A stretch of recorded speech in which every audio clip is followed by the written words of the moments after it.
And the government has today announced that it's making it easier to build granny flats for people who want them. And this is delivering on a New Zealand First National Coalition Agreement commitment to amend the Building Act and Resource Consent System to make it easier to build granny flats or small structures up to 60 square metres, requiring only an engineer's report. Make it easier to build granny flats will make it more affordable for families to live the way that suits them best.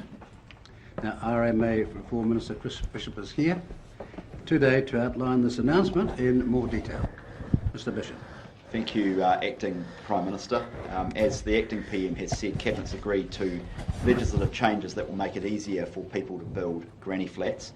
High housing costs have a big impact on Maori, Pacifica, people with disabilities and seniors, so unlocking the space in the backyards of family members opens the door to new ways of living. We know granny flats are a great option for seniors, but they're also increasingly popular with other families, such as those who want homes where their university age children can live at home and maintain some privacy, or families who want to provide extra support for a loved one. The National New Zealand First Coalition Agreement commits the government to amending the Building Act and the Resource Consent System to make it easier, and this plan is the first step on delivering that. Today's announcement fits within the government's wider package of work to streamline the building consent system and address the housing crisis through our Going for Housing Growth agenda. Today we've published a discussion document with proposed changes to the Building Act and the Resource Management System.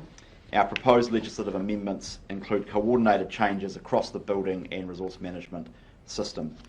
Many district plans already allow granny flats without a resource consent, but there's a lack of consistency and different standards across the country.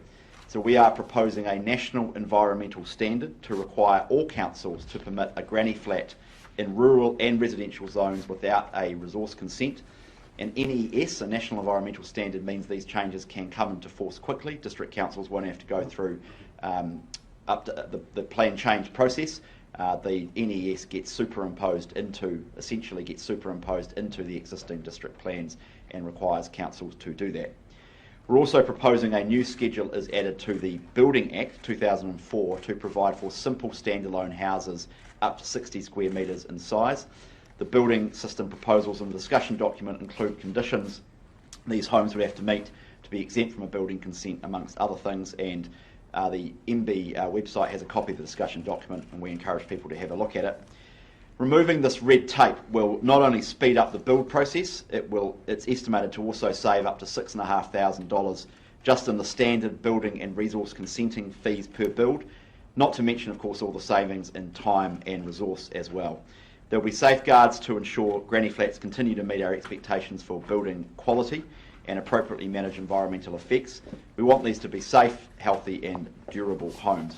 Consultation is open now until the 12th of August. Final policy decisions will be made after that, and we expect legislative changes to be in place by mid-next year. Back to you, Mr. Peters. All right. Any questions? Just on a technical level, how can you ensure the safety of granny houses and granny flats, and so that we don't see a repeat of the leaky building saga if you're skipping the consent process? Yeah, so a couple of things there. The first is all the buildings have to comply with the building code, so there's no change there. The second point is that the people doing the Building Act work will have to be licensed building practitioners or supervised by a licensed building practitioner, and there's a range of criteria to be exempt from requiring a building consent that the discussion document canvasses. So, for example, the granny flat can't be more than 1 storey. There are a range of requirements around height to boundary rules to mitigate the spread of fire, for example, to other buildings. There have to be interconnected smoke alarms throughout the building, electric and gas heaters only. There are design and building requirements. So the discussion document canvasses a range of those things. That's partly why we've gone out for consultation. We want to make sure we get the policy right.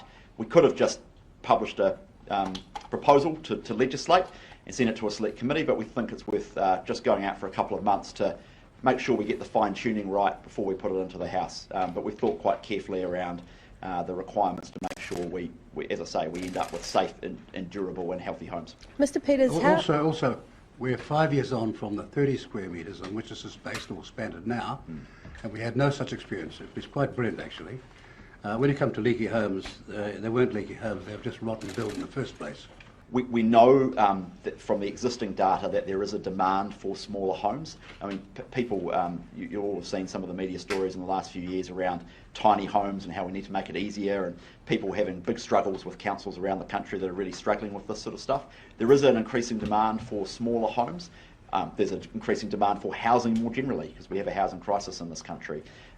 We've looked at some of the examples from what's happened internationally, and this is in keeping with what other countries are doing. So Victoria in December last year has actually done very similarly to what we're proposing. California, interestingly, has done very similarly as well. So I think if you look internationally, there's been a big demand for that, and we expect the same thing here. And as Mr. Peters says, the 30 square metre change that was made a few years ago has been very popular, and I expect we'll see the same with this as well. Engineers don't currently produce reports that provide sign-off for an entire building. So we didn't want to require a report that imposed engineering services where they otherwise wouldn't be required. That would just add to cost. So instead what we've settled on is requiring that the work be done by a licensed building practitioner, and we think that meets the, that's an appropriate requirement. But that's one of the issues we're canvassing in the discussion document. We are determined to cut through the red tape that is holding our housing system back. It just costs too much to do things in this country. We know, for example, that the cost of building a house in New Zealand has grown by 40% in the last 5 years. So we're determined to get those costs under control. So Chris Penk is working his way through quite a comprehensive program of work around remote inspections, around building consent reform, around competition and building materials to drive down the cost of building. This is part of those proposals. He's doing an excellent job, and he's obviously got the earthquake seismic review soon to be underway as well. But we are determined to get on top of how expensive it is to build a house in this country.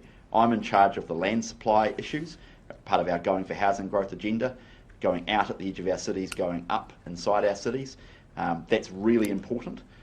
So is sorting out the infrastructure cost to connect services to those new houses as well, and making sure that councils have got innovative funding tools to allow that to take place. Both those elements are very important, but also very important is the work that Chris Penk is doing on building costs. There's no silver bullet to our housing crisis. It's about flooding the market with supply of land. It's about sorting out the infrastructure system. It's about making it cheaper to build while safeguarding quality. It's about liberalising our planning rules, and this is an example of liberalisation of our planning rules to make it easier to build. I think granny flats will be one part of the solution. There's no silver bullet. If there was, governments would have fired it a long time ago. But this is one useful thing we can do. Well, there's quite a degree of detail in the discussion document.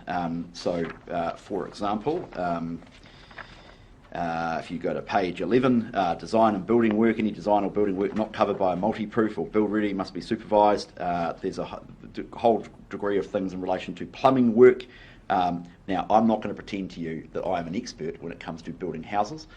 So we have published a whole range of different things that we're asking for feedback on. When we publish when we eventually land on a bill to amend the Building Act, add a schedule to the Building Act, all of that will be laid out. But we want to consult with builders and the industry, and also councils to some extent, just to make sure we get the finer details right. We want housing to be more affordable for New Zealanders. That is a major work stream of this government.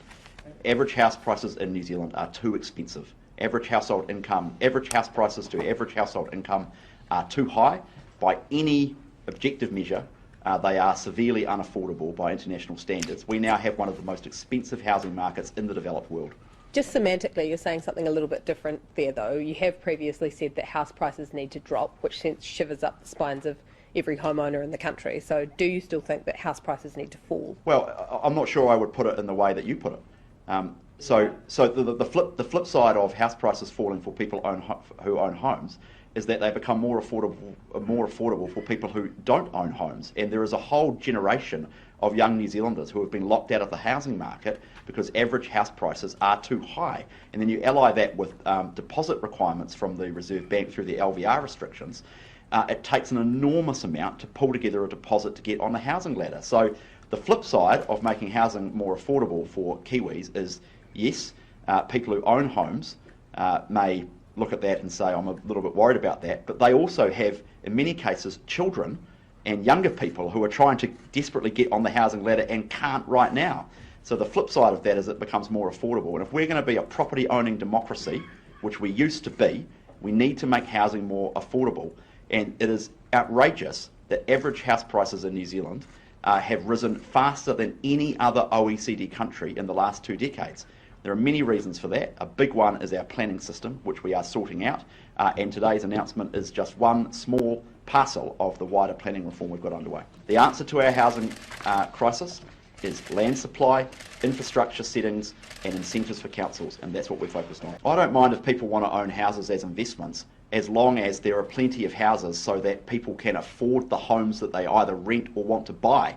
And that is about land supply. There's a lot of work that's been done by the economists on this, and the big driver of house prices over the last 20 years is we just have not got enough land available for housing. We layer restriction upon restriction on using land in our cities and at the edge of our cities, and we look back after 20 years and say, we've got a housing crisis. Well, hello, the RMA is a big part of the problem, and we're fixing that. And also, look, you've forgotten that in the 87 share market crash, of the world's worst 10, we had 6, and of the world's worst 4, we had all 4. We had such a jungle of a share market, people went straight back to property as being the only secure investment thereon in, and that had a profound effect on where we are now. And those who want to be ideological about this, maybe they should own up to where they were guilty in the first place.